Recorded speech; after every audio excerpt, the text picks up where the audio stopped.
እውነቱ ወጣ። ሀይሚ ተጸጸተች። ኤፍሬም ውሸታም መሆኑ ታወቀ። እንዳልተመታና በብሩክ ላይ ለማስመሰል እሱ እንደመታው አድርጎ ከሀይሚ ጋር ከባድ ጸብና የመጨረሻ እንዳይገናኙ ያደረገው ውሳኔ እንደሆነ ተደርሶበታል። ጋሼም ይህንን ነገር አድርጎት ከሆነ እውነት ብሩክ ከልጆቼ የማልነጥለው ልጅ ነበረ፣ ካደረገው አዝንበታለሁ። እሱም ብቻ ሳይሆን ጥያቄ የምጠይቀው እናንተንም ልጆችን ነው ጥያቄ የምጠይቀው። ሀይሚስ ለምን ሄደሽ ብሩክን በጥፊ መታሹ? አንተስ እውነት እሱ መቶሃል ወይ? ከዋሸኸኝ ግን አለቅህም ብሎ ልጁን በጣም ጠይቆታል። ኤፍሬም በአባቱ ከባድ ጥያቄ ሲቀርብለት ምንም ማምለጥ ስለማይችል እውነቱን ፍርጥ አድርጎ ተናገረ። ከሀይሚ ጋር ዳግመኛ እንዳይገናኙ የወሰንኩት ውሳኔ ነው። እንዲሁም ደግሞ በር ላይ ስለዘጋብኝ እንዳልገባ በዛ ተናድጄ ነው እንጂ ብሩክ አልመታኝም ብሎ ለጋሽ ነግሮታል። በብሩኬ ቀልድ የለም። እንዴት ሀይሚ ሄደሽ ትመቻለሽ? አንተስ ለምን የስሙን የብሩክን ስም አጠፋ? ሄደህ ይቅርታ መጠየቅ አለብህ። እውነቱን እንኳን ነገርከኝ፣ በጣም ታሳፍራለህ። በገዛ ልጄ አፈርኩኝ አለ የኤፍሬም የሀይሚ አባት ጋሼ። ብሩክም ስሜ ስለጠፋ አርፌ የምቀመጥ እንዳይመስላችሁ፣ ባሏልኩበት ነው የዋላችሁኝ፣ የምለቃችሁ እንዳይመስላችሁ ብሎ ብሩክ በጣም ተሰምቶታል። ለምንድን ነው ልጄ ያላደረገውን ድርጊት አድርጓል እያላችሁ ስሙን ያጠፋችሁብኝ ብላ የብሩክ እናትም ወቀሳ ሄዳለኝ። በጣም ተናዳለኝ። ይህንን ልጄን እንዴት በዚህ ልክ ከመለያየት ባሻገር እንደገና ደግሞ መቷል ተባለ። ምንም ምላሽ አልሰጠሁም። እውነት አድርገዋል ብዬ ልጅን ጥያቄ ጠየኩት። እማ አላደረኩትም አለኝ።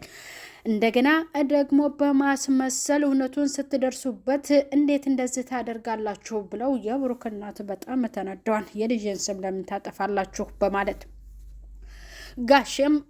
ጋሼ ይቅርታ ሊጠይቀው ነው ብሩክን። ኤፍሬም አፈራ ባደረገው ስራ። ሀይሚም ተጸጸተች። ከብሩኬ ጋር ባልለያይ ኖሮ ነበረ መልካም፣ ባልሆነ ነገር እንደዚህ ማድረጌ፣ ለውሳኔ መቸኮሌና እንደገና ደግሞ ሄጄ በጥፊ ወንድሜ በነገረኝ ያደረኩት። ኤፍሬም በጣም አሳፈርከኝ አለች። ወንድሟን ወቀሰች። ባደረገችው ነገር በጣም አፍራለች። ሰላም ጤና ይስጥልኝ ውድ እየተከበራችሁ የቻናሌ ተከታይ ወይ ቤተሰብ በሙሉ በያላችሁበት ዓለም ዳርቻ ሰላማችሁ ይብዛልኝ። ለቻናሉ አዲስ የሆናችሁ ሰብስክራይብ ያደረጋችሁ ቪዲዮ ላይክ እና ሼር በማድረግ እስከ መጨረሻው እንድትከታተሉት ቻናሉን እንድታበረታቱ ትላሉ። ቤተሰብ ሀይሚ ባደረገችውና ብሩክን ከመለያየትም ባሻገር በጥፊ በመታችሁ በዛ ተጸጽታለች። ልጁ ተመቶበት ጋሼ በጣም የተናደደው እውነቱ ግን ሲደርስበት በማስመሰል እንደሆነ ያንን ሲያይ በጣም አፍሯል። እውነት ሰው በልጁ ያፍራል እንዴ? እንዴት ታስመስላለህ? እኔ እኮ ብሩክ ነው አውቀዋለሁ። ከእናንተ ከልጆች እኮ አልነጥለውም። የእሱ ትክክለኛ አባት ባልሆንም እንደ አባቱ ነኝ። እኔም እንደ ልጄ እኮ ነው የማየው። እንዴት ከእናንተ የማልነጥለው ልጄ በወንድሙ ላይ ሰነዘረ? ሀይሚ እያሳፈርሽኝ፣ በእሱ ላይ እንደገና ይህንን ነገር ደግሞ መፈጸምሽ ነው። በቃ ብሩኬ ምንም ጥፋት እንደሌለበት እኔ ገምቻለሁ አለ። በጣም ተናዷል። ኤፍሬም ግራ ገብቶት በአባቱ ተሰደበ፣ በአባቱ ተወቀሰ፣ በሀይሚም ተወቀሰ። ሀይሚ አፍራለች። ብሩክን ሄዳ በመምታቷ ከወንድሟ ጎን በመሆን ወንድሜ ተመቶብኛል እያለ የተንጨረጨረችው ግን የወንድሟን የማስመሰል ስራዎች ስትሰማና ከራሱ አንደበት ተንፍሶ ሲነግራት ለአባቱም ሲናገር በጣም አፍራለች። ኤፍሬም ዝም ብሎ ሌላ አሴራም ሊቀጥል ነበረ። አባቱ ግን ሌላ ጸብ እንደገና በመፈጠሩና የኤፍሬም ድርጊት ነው ይህንን መዘዝ ያመጣው። ብሩኬም አርፎ ላይ ቀመጥ ነው ከባድ ዛቻ መፈጸሙን እንዲሁም ደግሞ መናገሩን በዛ ስለሰማ ይሄ ነገር እንዴት ይሆናል? ከባድ ነገር ከመፈጠሩ እኔ እውነቱን መድረስ ወይም እውነቱን ማወቅ እፈልጋለሁኝ ብሎ ልጁን ብቻ ጥያቄውን ጠየቀ። እሱ ነው የመጀመሪያው ነገር ቆስቋሽ ቤቷ ድረስ ሄዶ ሀይሚን ለማንጣት የበቃው። ከዚያም አርፎ ያልተቀመጠው እሱ ነው። እሱ ኤፍሬም ደግሞ ይህንን ነገር ባያደርግ ብሩክ ይህንን አያደርግም ነበረ። ሀይሚ እሺ ይሁን የወንድምሽን እውነትና እንደገና ከራሱ አንደበት ደግሞ ቁጭ አድርገሽ እሱን እንዴት አድርጎ ከማን ጋር የት እያልሽ እውነቱን ከማውጣጣት ይልቅ ሮጠሽ ወቀሳ እንዴት እሱ ጋር ትሄጃለሽ? ተለያይተሻል አይደለም? እቤት ውስጥ ምን ልትሰሪ ሄድሽ?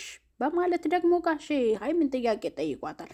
እሱም የኮራሁብሽ ነበርሽ፣ ግን በቃ ስሜን በየቦታው ምን ግራ ልታገቡኝ ነው? እኔ እዛ በአብርሃም እየተናደድኩ ነው፣ አሁን ደግሞ በአንቺ ተናደድኩ፣ አሁን ደግሞ በሶስተኛ ልጅ ልናደድ ብሎ ጋሼሞ በጣም ተንጨረጨረ። በጣም የጨጓራ በሽታ ልታደርጉኝ ነው ብሎ በጣም ተናዶ በልጆቹ ግራ ገብቶታል።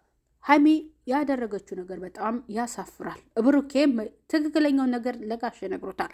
አላደረኩም፣ ልጅህ በጥፊ መታኛለይ፣ ከኔ ጋር መኖር አልፈለገችም፣ ተለያይተናል፣ እቤቴ ድረስ መታችኝ። እንደገና ደግሞ ይሄኛው ልጅ ብሩክ መቶኛል ብሎ ኤፍሬም የኔን ስም አጥፍቷል። ታዲያ አሁን እነኝህ ልጆች ምንድን ነው የሚባሉት? እኔን በስልክ ከሆነ የሚያውኝ እኔ ለራሴ በጣም ተናድጃለሁ። የሱስ እሺ፣ እንዴት እኔ የምወዳት እናት ሁለት እኛ የምንዋደድ ጥንዶች የተባልን እንዴት በጥፊ ትመታኛለች ብሎ ለጋሽ ነግሮታል። ያንን ነገር ጥፋተኛ የእሱ ልጆች እንደሆኑ ግልጽ አድርጎ ለብሩክ ነግሮታል። ብሩክ ደግሞ እኔ ዋጋ ሳልሰጥ አርፌ አልቀመጥም ጋሼ፣ አንተን እንዳባት ላክብርህ እንጂ እሱን ደግሞ የምጠይቀውን ጥያቄ እንደ ወንድምነት አለቀውም አለ። ሀይሚ ምንም የምላት ነገር የለም፣ የሚጸጽታትን ነገር ነው ያደረገችው። ለዚያም ምንም አልላትም ብሏል። ምክንያቱም አጣሪ ብዬ ነገሮችን ቃስ ብለሽ አስተውለሽ ነው ብላትም ለዚያ ምላሽ አልሰጠችኝም። እየተንጨረጨረች መታ ነው በንዴት እኔም በጥፊ እየመታችኝ። አሁን ምንም ብትቆጭ ምንም ብትል እኔ ደግሞ ከሷ ያለኝ ነገር አብቅቶልኛል ብሏል ለጋሽ። ይሁን እሺ መልካም ብሩኬ፣ እኔ ባንተ ቀልድ የለም አለ። ሀይሚ የራስሽ ጉዳይ፣ እናንተም ሁለታችሁ ልጆች እንዳናደዳችሁኝ እኔ የማደርገውን እርምጃ ወስዳለሁ፣ ግን በብሩኬ ቀልድ የለም። እሱን ባልዋለበት እንደዋላችሁት ስሙን እንዳጠፋችሁት አንላቀቅም ብሎ ጋሼ በልጆቹ ለዝቶባቸዋል። እውነቱ በጋሼ ወጥቷል ማለት ነው። ኤፍሬም ተዋርዷል። ያደረገው ነገር ውሸት ነው። ሀይሜም በሰራችው ነገር አፍራለች። ቤተሰብ ለአሁኑ የነበረን ቪዲዮ ይህንን ይመስላል። ቀጠብ ሌላ ቪዲዮ ብሩክ ያላርፍም ብሏል። በልጆች ላይ የማደርገውን ነገር ክፉ ነገር አልፈጽምባቸውም፣ ግን የምጠይቃቸው ነገር አለ ብሎ ለአባታቸው ተናግሯል። ምክንያቱም እንደ አባትና እንደ ልጅ ስለሚተያዩ ምንም መደባበቅ ነገር ስለሌለ ግልጽ ነገር ተናግሯል። እናታቸውን በጣም ተናዳለች። ያን ደግሞ ልጅን በዚህ ልክ አንዴ ያስረገዘ አንዴ ሌላ ሴት አመጣ፣ አሁን ደግሞ ከሀይሚ ጋር ተለያየ እየተባለ እንደገና ደግሞ ደበደበ። እንዴ ልጄ ስምነው ጣፈጣችሁ ብለው የብሩክ እናትን በጣም ተናደው ተሰምቷቸዋል በጣም። እና ቤተሰብ ይህንን ይመስላል። ቀጣይ በሌላ ቪዲዮ እስከምንገናኝ በያላችሁበት ሰላም ቆዩልኝ። ባይ ባይ።